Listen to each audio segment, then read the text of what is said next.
নমস্কাৰ সকলোকে স্বাগতম জনাইছো মোৰ ইউটিউব চেনেল মোমো ব্লগলৈ। আগন্তুক গণেশ চতুৰ্থীলৈ আপোনালোকক হিয়াভৰা শুভেচ্ছা যাচিলোঁ। এই গণেশ চতুৰ্থীনো কেনেকৈ হ'ল, কেতিয়াৰ পৰা পালন কৰে, ক'ত পালন কৰে ইত্যাদি সকলোখিনি লৈ আজি মই এই ভিডিঅ'টো বনাইছোঁ। ভিডিঅ'টো শেষলৈ চাব বুলি আশা কৰিলোঁ।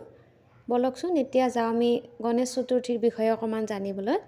গণেশ চতুৰ্থী বা বিনায়ক চতুৰ্থী হৈছে এটা হিন্দুসকলৰে উৎসৱ। এই সময়ত গণেশ দেৱতাই তেওঁ মাতৃদেৱী পাৰ্বতীৰ সৈতে কৈলাশ পৰ্বতৰ পৰা পৃথিৱীলৈ নামি আহে বুলি বিশ্বাস কৰা হয় আৰু তাৰ পৰিপ্ৰেক্ষিততে গণেশ উৎসৱ পালন কৰা হয়। এই উৎসৱৰ সময়ত ঘৰত ব্যক্তিগতভাৱে গণেশৰ মাটিৰ প্ৰতিমা স্থাপন কৰা হয় বা ৰাজহুৱাভাৱে বিস্তৃত অঞ্চলত পেণ্ডেল স্থাপন কৰি গণেশক পূজা কৰা হয়।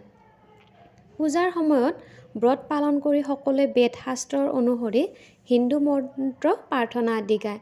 এই পূজাত প্ৰসাদ হিচাপে বিশেষভাৱে মোদক মিঠাইবিধ আগবঢ়োৱা হয়, কিয়নো মোদক ভগৱানৰ গণেশৰ প্ৰিয় বুলি সকলোৱে বিশ্বাস কৰে।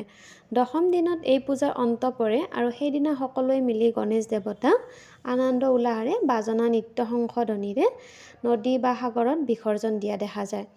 ভগৱান গণেশক নতুনত্বৰ আৰম্ভণিৰ ঈশ্বৰ আৰু বাধাৰক্ষক আৰু লগতে জ্ঞান আৰু বুদ্ধিমত্তাৰ ঈশ্বৰ বুলি মানি এই উৎসৱ উদযাপন কৰা হয়। যদিও গণপতিৰ উল্লেখ শাস্ত্ৰীয় ৰূপত কৰা হোৱা নাই, কিন্তু গণপতিৰ প্ৰথম উল্লেখ প্ৰাচীনতম হিন্দু ধৰ্ম গ্ৰন্থ ঋগ্বেদত পোৱা গৈছে। দুটি মন্ত্ৰত শ্লোক 2 আৰু 23:1 আৰু শ্লোক 10:1-1-2 আৰু 9ত গণপতিৰ কথা উল্লেখ আছে। কিন্তু এয়া অনিশ্চিত যে বৈদিক শব্দ গণপতি, যাৰ আক্ষৰিক অৰ্থ হৈছে জনসাধাৰণৰ অভিভাৱক, ইয়ে বিশেষভাৱে পৰৱৰ্তী যুগত গণেশৰ বিষয়ে উল্লেখ কৰি আছে। এতিয়া জানো আহকচোন কেতিয়াৰ পৰানো পালন কৰা হৈছিল এই উৎসৱ। যদিও গণেশ চতুৰ্থী উৎসৱ প্ৰথম কেতিয়া বা কেনেদৰে পালন কৰা হৈছিল গম পোৱা নাযায়, তথাপি শিৱাজীৰ যুগ যেতিয়া 1630-1680 মানৰ পৰাই এই উৎসৱ পুনেত ৰাজহুৱাভাৱে পালন কৰি অহা হৈছে। বলকচোন এতিয়া আমি জানো ভাৰতত গণেশ চতুৰ্থী ক'ত পালন কৰা হয়।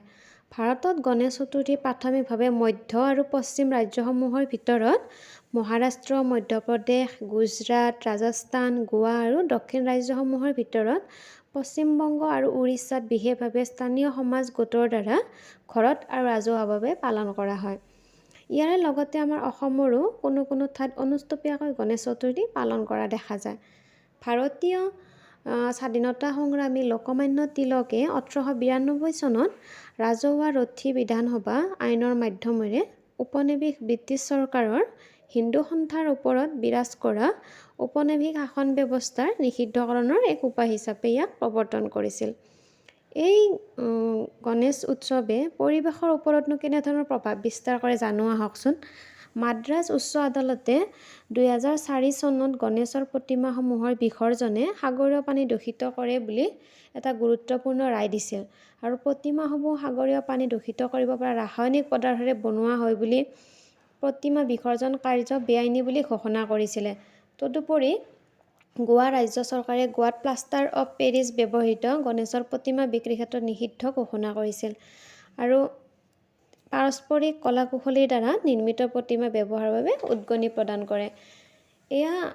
এইবাৰ আমাৰ গণেশ চতুৰ্থী হৈছে 2024 গণেশ চতুৰ্থী হৈছে 6 ছেপ্টেম্বৰৰ 3:01 আৰু 7 ছেপ্টেম্বৰ 5:37 লাগিছে। সচৰাচৰ মানুহে 7 তাৰিখে পালন কৰিব আৰু বিসৰ্জন 17 ছেপ্টেম্বৰ মঙলবাৰে কৰিব ছেপ্টেম্বৰৰ।